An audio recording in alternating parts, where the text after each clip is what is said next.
Yeah, a lot of... Oh, it said Paul. It did say Paul. Before he became a cinematic icon behind the wheel of the Fast and Furious franchise, Paul Walker was a real-life gearhead with a deep, almost spiritual connection to cars. Born in Glendale, California, and raised in a world where surfboards and muscle cars defined identity, Paul developed his passion early. While the world knew him as Brian O'Connor, the undercover cop turned street racing legend, those closest to him say his obsession with performance, precision, and racing wasn't scripted. It was in his blood. By the time Fast 5 wrapped, Paul wasn't just acting anymore. He was racing in real life, founding Always Evolving Performance, a high-end tuning garage that became a sanctuary for his mechanical passions.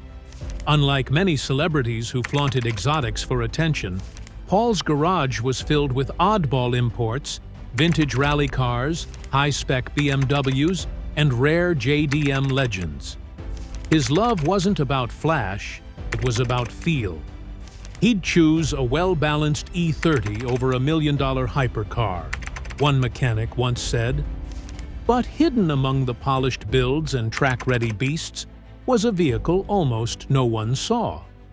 Parked at the very back of his Santa Clarita shop, under a tarp and away from the workflow, sat an unusual European coupe. Unlike his other cars, it never moved. There were no maintenance records, no Instagram posts, no build sheets, and when staff asked about it, Paul reportedly brushed it off. What made this car different? It wasn't faster, it wasn't rarer, but Paul Walker, an adrenaline junkie who daily drove modified Porsches and race-ready GTRs, refused to touch it. He didn't drive it, he didn't start it. Some say he barely looked at it. That one? Nah, leave it, he'd say, waving it off. At the time, no one pushed him. Everyone just assumed he had his reasons. But after his tragic death in 2013, those whispers turned to questions. And what they uncovered about that single car, its history, its energy, and its disappearance, has become one of the most unsettling stories in the automotive world. In a garage filled with rare Skylines, pristine Supras, and rally-spec M3s, there was one car no one ever saw in motion. Tucked into a shadowy corner of the AE Performance warehouse was an old European coupe, believed to be a late 70s BMW or possibly an Alfa Romeo GT. Covered in a faded black tarp and boxed in by other vehicles, it wasn't labeled, tagged, or documented like the rest. Former AE employees have said the car had a weird presence. It wasn't rusted or damaged. It looked well cared for, but neglected in a different way, like something that wasn't supposed to be touched. And Paul? He never discussed it publicly. When friends or staff noticed the car and asked about it, his tone changed. "That thing gives me bad vibes," one tech recalls him saying. Another remembered hearing Paul joke, "It's cursed, man. I'll never sit in it." It became an unspoken rule. Don't touch the car. Don't even clean around it. Staff left it alone, and eventually, no one questioned it. Until after Paul's death. What made it even stranger was that the car didn't match his usual taste. Paul gravitated toward Japanese imports, high-revving German precision, and raw American muscle. This coupe didn't belong. And yet, he kept it, and never sold it. As curiosity grew after Paul's passing, rumors started to swirl about the origins of the ghost car. Digging into old import records and photos from the AE warehouse, internet sleuths and car nerds speculated the car was originally imported from Europe in the early 2000s and had a dark history attached. One story goes that the car had been in a fatal crash overseas. Its previous owner, a young man, died behind the wheel during a night rally on winding alpine roads. The vehicle was declared a total loss. But somehow, it made its way to the US, restored, and repainted. It passed through at least 2 collectors before ending up in Paul's hands. Some say he bought it without knowing the backstory. Others claim he found out later. And that's why he parked it, untouched, in the farthest corner of his garage. One chilling detail. Reportedly, when mechanics once tried to move it, the electronics glitched. Interior lights flickered, the engine cranked but didn't turn over, and the battery, though brand new, drained immediately. Whether myth or truth, something about this car set Paul on edge. And coming from a man who regularly hit 150 miles per hour on canyon runs, that meant something. The most revealing insights into Paul's discomfort came not from public interviews, but from conversations shared privately with his inner circle. Roger Rodas, Paul's business partner and close friend, once mentioned the car during a late-night conversation at the garage. According to one staffer who overheard it, Roger asked Paul why he didn't just get rid of it. Paul replied quietly, "I don't want to touch it. I don't know what it is, but it feels wrong." He reportedly said the car gave him headaches when he sat inside, that its silence was too loud. Roger, ever the rational one, suggested maybe it was psychological, linked to something subconscious. But Paul insisted, "It's cursed, man." It was one of the few things Paul joked about that he never smiled while saying. In a 2012 behind-the-scenes video for Fast and Furious 6, Paul walked past a group of show cars during filming and said, "You can tell when a car's got good energy, and when it doesn't." It seemed like a casual comment, but those who knew about the ghost car said that phrase hit differently. He never named the car, never referenced it in interviews, but it was always there. And after his death, things would only get stranger. After the tragic accident that claimed Paul Walker and Roger Rodas in November 2013, AE Performance, Paul's private car haven, was sealed tight. Family, legal teams, and close associates moved quickly to preserve Paul's legacy and sort out ownership of his extensive collection. The warehouse, located in Valencia, California, became a place of silence. Staff were let go. Cars sat idle. Tools rusted in drawers. It was as if time froze inside those walls. But among all the order, one section of the garage drew strange attention: the back row, where the cursed car was stored. Former employees, those who returned briefly to catalog and inventory assets, said the motion sensors in that part of the warehouse tripped more than once. Security alarms went off multiple times in the week following Paul's death, each time pointing to that specific row. But when guards checked, nothing.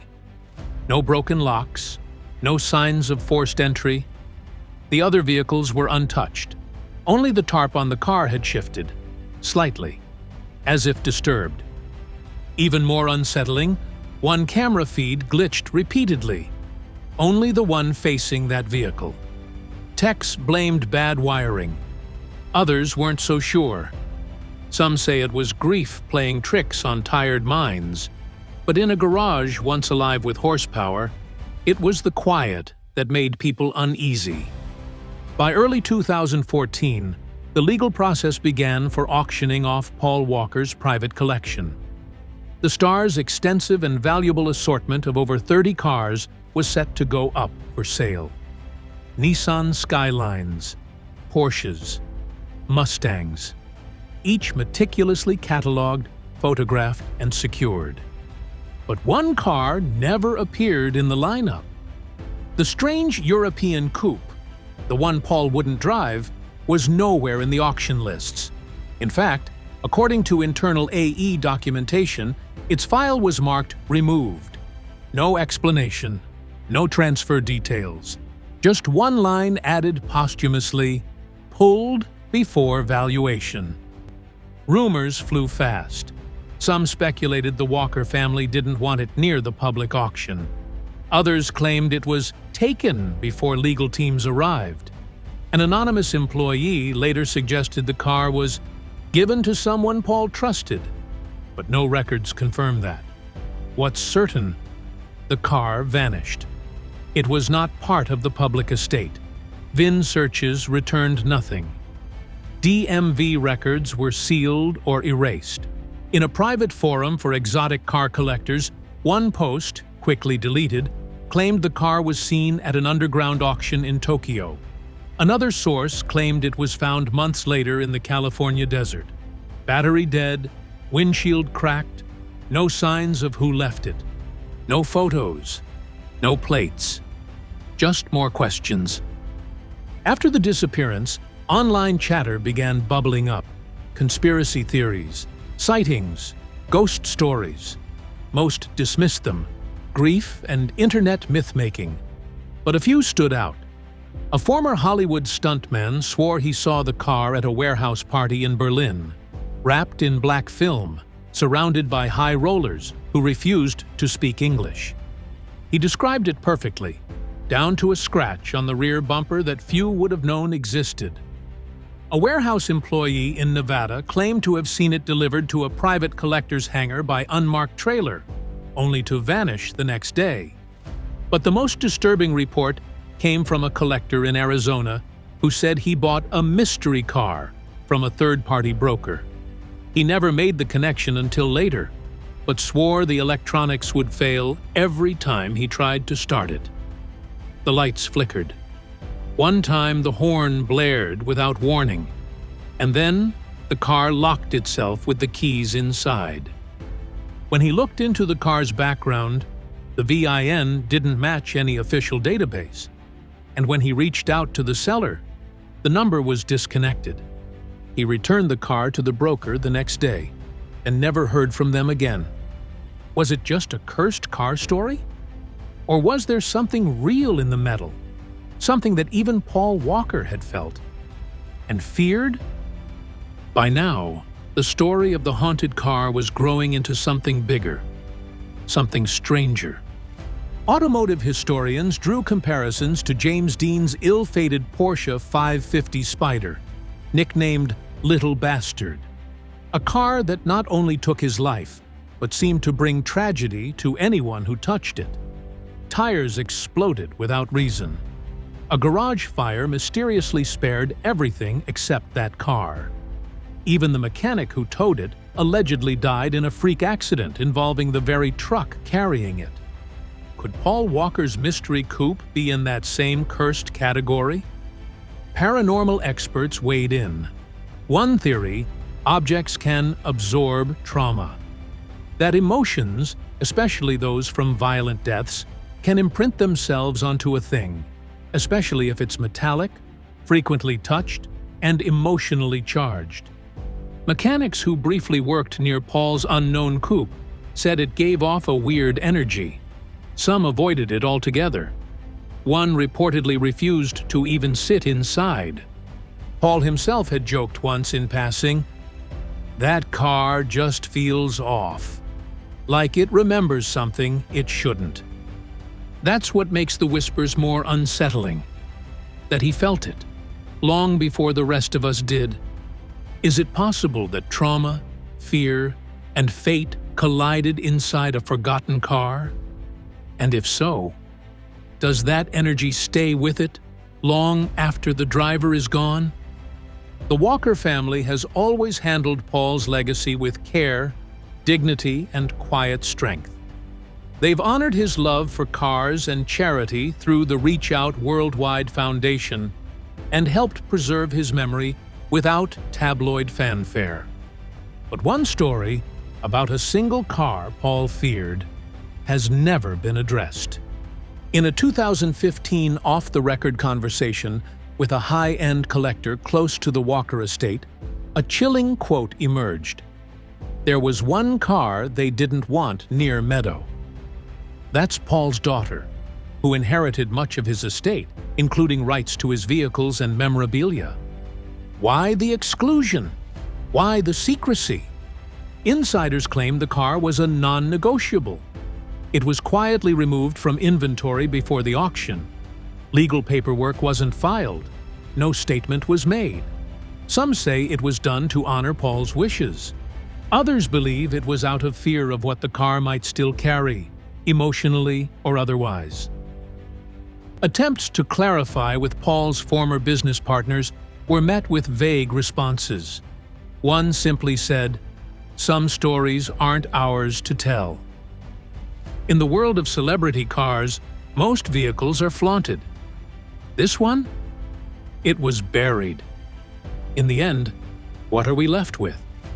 A man known for his fearlessness, afraid of a single machine, a vehicle that never made it to auction, never appeared in fan collections, never showed up in car magazines, YouTube reviews, or museum tours. It just vanished. But maybe that's the point. Maybe this wasn't a car meant for glory or restoration. Maybe it was something else entirely, a symbol of unfinished business, of private fears, of a moment frozen in time. We may never know the full truth behind Paul Walker's haunted coupe. Whether it was cursed, spiritually marked, or just a coincidence wrapped in tragedy. But ask those who were closest to him, those who saw the way he looked at it, the way he avoided it, and they'll tell you the same thing. Paul Walker could handle fire, speed, risk, even death on screen. But when it came to that car, he walked away. Because sometimes the scariest thing in a garage isn't what it is. It's what it remembers.